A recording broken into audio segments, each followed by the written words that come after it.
off the ban list in the Vexana to try to mix up what is a similar 3 out of 5, Harith, Ling, and Belleric for Pro Esports. But the Farsa, the Cho, the Claude, and the Freya, all new picks here for SRG. I gotta say, this looks like a very fun draft coming in from Slangoy Giants. This is the kind of draft that says, we still want to show our micro, but we just want to end the game fast. Moon, it's been great having you and your thoughts as well. We're going to follow you along your stream. Thank you for joining the desk. Thank you for having me. As Game 2 is about to get underway, SRG trying to make it back to grand finals here for the 3rd time in a row at MSC. The challenge of Pro Esports stands in the way. What can they do? Game 2. As we send it over to Gideon and Trex. Thanks so much. We're already jumping into this next game, and the adjustments have been made by Pro. And I'm not gonna lie, initially when I saw Vexana, I'm pretty sure with the rest of the world, we were all like, wait, what? Why? Why are we going this when the Eudora was already doing some good work trading battle spells? And I think what it comes down to is wave clear. I mean, you can get Cinco de Pepe to come with you every single time to get that concussive blast, but now with Sa on this Vexana, single-handedly, I can clear this wave. Pepe, go where you need to be. That is fair, but you still have to be careful because with something like this, you lack the flicker. Yes, you had to pick up a flicker yourself, but you lack the movement, and that's where I kind of like this Farsa. And you lack some of that big AoE where I would have kind of liked the Eve possibly for Pro. But again, they're the pros here. They're the ones who have to make the decision. You do at least get the stiff arm for Cram. You have the Terrify. You have that ult that can kind of either disengage or engage, so there is potential for Saw here. Yeah, no, there's a lot of potential, in a matter of fact. I was thinking Eve in this same exact light, but I think the big problem is that once you drop down that RWM, you're kind of a sitting duck, and I think here up in the top side, Innocent doing a very good job at winning out this lane and even getting an early regenerate out of Kusen. He's going to call for some help here, and Belleric is on the way. Oh, Sakai's though wants to try to target down Kuzen. First blood into the hands of Sakai's. And it's just a little too late. Pepe could not get there in time. A great setup coming in from SRG's side, but now it looks like with that top side winning the way that it is, it's got to be a bit of a trade, right? Strong side bot with this Freya. This Ruby is going to try their best to try and slow Cram down as much and more ideally sandbag him. Coily gets knocked up. Coily's been doing amazing on this Ling last game. Even when he died, he was making some great plays, always at least trading off. Able to secure the first 3 turtles, all 3 turtles, into the hands of Pro Esports. This time, Pro, though, definitely taking a slightly slower pace. They want to look for the engage, but look at SRG in this bush. Yeah. Oh, nice, I'm offended. A lot of damage comes in. Cram has to try to run away. But the Venom airstrike comes down, instantly targeted by Coily. Coily able to finish Pro's away to safety. But Yooms is there. Punish? No. Yooms not going to punish. Nah, unfortunately the flicker is coming back up only in 12 more seconds. The mistake was the fact that Cram and Stormy, they had the right idea. They're in position to actually activate the gank, but as soon as that feather airstrike comes up, instant target prioritization coming in from Coily to attack him. Let's look at the replay one more time, right? The I'm Offended comes on through, and even Cram decided to disengage from that fight. I was thinking whether Cram could actually 1v3, but it's too early on in the game for him to do that, so they just have to peel away the jungler to slow down any kind of snowball attempt. Still a big win for SRG, though. 1.2k gold lead, a turtle, 2 kills. The deaths are on Sariam Felix and Kuzen, both offlaners. And a big kick lands down onto Pepe, and he falls. Coily now trying to pick up something in the midst of the chaos. Tempest of Blaze does come down. Gonna get the knock up onto Yooms. Yooms falls, moves on to Stormy. Stormy forced to wings by wings away. Coily has one more Finch pose in the pocket, but Cram's gonna try to lock on. Sariam Felix here to help out. And SRG backs off. Yep, they could have tried to deny the purple buff, but luckily, Felix is just man-to-man defense against Cram. Not gonna let him walk away from this lane scot-free. And on the opposite side for SRG, this is a big lead. 1.5k is looking really, really good right now. However, a lot of their damage is coming from both Sakai's as well as Stormy. Yooms is supplementary damage, but eventually it's going to fall off in the later stages of the game. All right, so with that, I feel like we're taking a slightly slower pace this game. Things seem a little more even, but SRG still holding a nice lead. And I like the movements from this, right? Hey, let's try and invade. Oh no, they're already there? Okay, let's quickly clear up mid and set up a potential dive on bot side. Now keep in mind, sorry, I'm Felix. 7 more seconds until that flicker comes back up, and Cram, I mean, he's thinking about it, but somebody needs to make the kick happen. He does have the ult. This is a scary hero to go under a tower with. A lot of ability to hold you down for a second or more too. Pro Esports has no idea they're all there. They finally do show themselves. A lot of damage on Asari and Felix, able to use the flicker back out of the way into safety. And SRG knows they weren't able to get it. They're gonna back off. Beautifully played, and now they unlock Cram from this lane, and they need to quickly run back up towards Turtle side. Unfortunately for Pro, they can't rush it down just yet, so SRG will contest. Looms gets away the dragon, right into Sakai's, a lot of damage. On to Belleric. Pepe will fall, Innocent able to get the kill, but the response quickly from Kuzin, able to get one onto Yums. Roamer for Roamer. Kuzin in the midst of Zmon's force. Cram forced to back off, doesn't have an ult anymore, and now Pro Esports has the pit. Yep, they played for the fight, and now they don't have enough to contest for this Turtle. They trade supports, and that's the thing. They're trying to make sure they keep Coily in one place for as long as possible, while SRG quickly have to make a cross-map play on the opposite side. Let's look at this replay one more time, because initially, I was thinking maybe they don't have enough damage, but then Innocent comes in with a Blazing Duet to get that last bit of a kick that they need to get across that finish line. Cram, the entire time, zoning out Sa. It's a great idea, because Sa is going to be the main anchor for the side of Pro Esports to wombo combo with each other. All right, so it's a turtle for a turtle. Pro starting to show off a little bit. Coily getting some nice damage on a Cram there. Force use the Valkyrie's Ascent just to get away.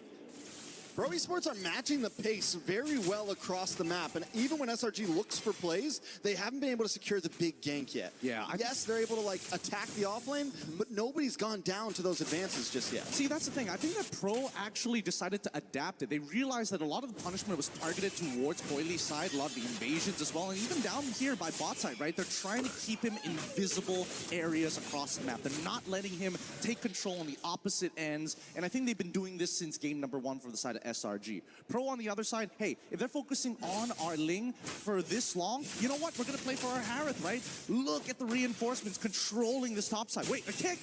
A lot of damage. Saw goes down, but a lot of ults used as well from SRG. They're going to be able to take that tower in the bot side as well. It finally falls. They've used so much just to try to secure it, and all Pro Esports are going to get out of this is a top tower. This is quite the scrum, a game of rugby. Sakai's, no, Coily not going to go for it just yet. Scared that maybe without the Blade of Tempest, he's going to get hit by the stun. That's a pretty good call here for the side of Pro. It's 6-3, but this 1.7K lead has not been developed further than this. All right, so Pro Esports kind of backed against a wall a little bit here. I do feel like SRG has been ahead of them, but still they're calm, right? And Coily continues to look for targets, wants Cram so bad. Can he get the final hit? Tempest of Blades comes down, but a nice jump away from Cram. And now Sari and Felix is going to try to get locked up with a big kick onto Coily. Right into the feathered airstrike. Yum's caught in between 3, will fall as well, but still it's a jungler for a roamer. SRG gets a huge advantage. It's great, it's great. This turtle should fall into their hands as Pro is forced to move back into the lanes to make sure something happens. And Innocent, he's max stacked right now on that Art of Thievery. He's dealing some real damage. A lot of damage from Stormy as well on Asari and Felix. Sakai's able to get it, and everyone misses Cram. Looking for the engage here. Doesn't have the Valkyrie Ascent. Will back off. Kuzin looking for a quick strike. Drops Mon's force, he dives in, but he's stunned up, taken out. Kuzin might just get away from the Blazing Duet. Kuzin dashes back. Innocent not able to get the final shot down, but still a win in SRG's book. Oh my goodness, you can hear that crowd. What a gut punch. They wanted to see Kuzin go down, but his mechanics kept him back up. And with the trades that have been happening across the map, honestly, it's not the worst for Pro, but at the same time, it's not helping the scenario, right? It's just trying to stop the bleeding. It's trying to stop the infection from spreading. And for Pro, Coily, he's that guy. But let's look at this replay just one more time, right? A great play because Kuzin has just enough CDR to be able to close that distance, but Sakai's locking him in place to not sneak in that last auto attack. I was looking, I was so locked onto Kuzin. Sakai's getting taken out by Sariam Felix. Definitely evens the playing field a little bit there in that fight, right? Pro Esports haven't fallen behind. I mean, last game when they were ahead, they were sitting at about a 2.5K gold lead, and SRG was able to turn things around. This time, SRG only leading by 1.4. Pro Esports definitely not out of this. They're going to try to move on to this bottom tower. The slow push, and SRG's not going to be able to make it there. Got to watch out for Yums. Nice way of the dragon. Tempest of Blades comes down. Innocent has not engaged this yet. Yums taken out. This could be bad for SRG. They don't want to force the engage. they're forced to just defend.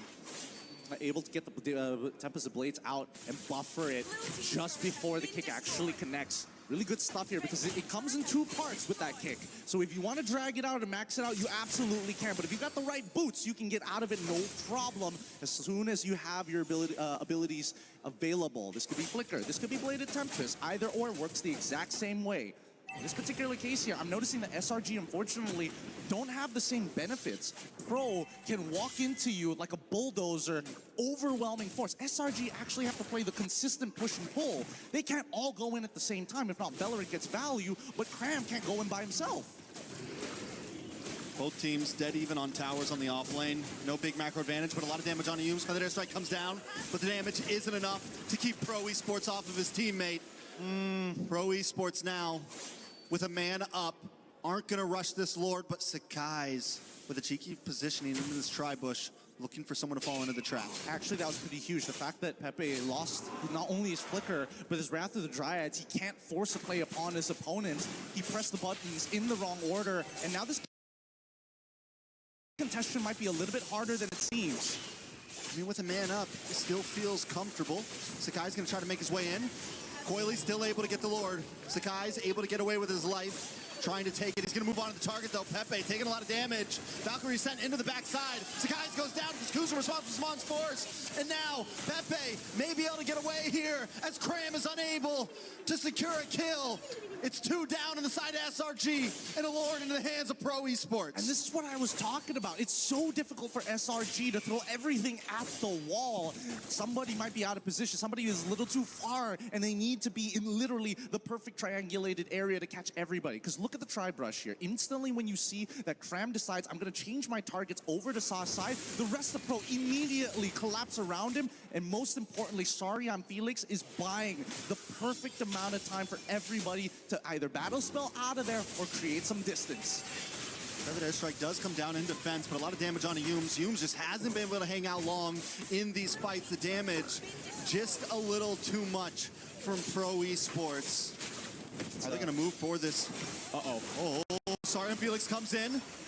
Purple buff is secured by Sakai still, but a close call on the side of SRG. If they potentially dive this, and Sorry I'm Felix, he might just initiate. He's looking for these T2, but he's definitely not going to get that tower. Damage. Feather Airstrike comes down. Sorry, Felix forced it back off. Tower does not go down like you said. But Pro Esports are relentless. They're going to wait for the next wave and take it down. Yeah, this Ruby pick, especially with the wave, ridiculous side. A little bit of a 1v1 here. Innocent, not on the Moskov this time, won't be safe. Coily, though, able to finch pose and escape. No. A beautiful steal for Pro Esports. Really good stuff there. Innocent, unfortunately, just needed to kite backwards towards where Sakai was going to be. He was really trying to sell that he was by himself, and unfortunately that costed him his life. And again, this is a much better position from Pro. Game number 1, they had the early game. Game number 2, now they have the mid to late down on lock. Coily's starting to feel himself a little bit. Oh, I'm offended from Sorry I'm Felix, and Sakai's is taken out. Pro Esports back off immediately. They're playing it cleanly too. They don't overextend. We got our target and we leave. He pulled off the Michael Jai White. He was like, he's not given the signal that he's going to engage. It just looks like his hand is floating there, and the next thing you know, he's caught 2. Uh-oh, Feather Airstrike comes down. Just trying to defend at this point, but every time the Feather Airstrike comes out, Coily's there. He really wants him to use it. He wants it bad, and right now, I think that SRG, they have to recognize that they can't fight traditionally against Pro. It really comes down to the force mistakes, but now that they're taking too much structural damage, I don't know how much control they can actually have. Looking at the items, finally 3 down for Stormy. He's a real threat in the damage department, but he can never use his Feathered Airstrike first, because as soon as he does, Coily's right on top of him. Oh, what a beautiful I'm offended there. Right. And Kuzin was so ready for it. The comms right now are on point. It's so good, but the worst part is that it's unpredictable. You don't know when he's going to flicker I'm offended at this point. He's not giving the traditional signals most EXP laners usually give. Okay. Nice kick. On to Pepe, but Coily in the backside once again forces Stormy away. Pepe's unfazed. Coily just one by one. Anyone can come catch these hands at this point. Yeah, they're throwing it up. They have to play the D. And so far, it's a lot more difficult to play the cross map without the Moskov. Seal out, and yeah, Cram, they have to contest this. Gonna look for it in. Kuzin gets the Lord. Blazing duet to the backside by Innocent. Takes out Saw. Sorry, I'm Felix looking for a target. As Tempest Blaze lands to the backside. The dash through. Cram falls. And now Coily gets kicked, but it's still not enough to stop him. Stormy drops. Yooms might just be the next on the chopping block, but Pro doesn't care. They're coming down the mid lane. And if there's one thing that I've learned about the Cambodians, don't mess with their assassin plays, especially when it comes down to Ling, because they are nasty with it as they're looking to open up the inhibitor with a Lord empowered wave just after. Yeah. Oh, that's gonna be it. Ladies and gentlemen, Pro Esports tied the score. What a prediction with the I'm offended. Holy cow, we got a real game on our hands, 1-1 as both sides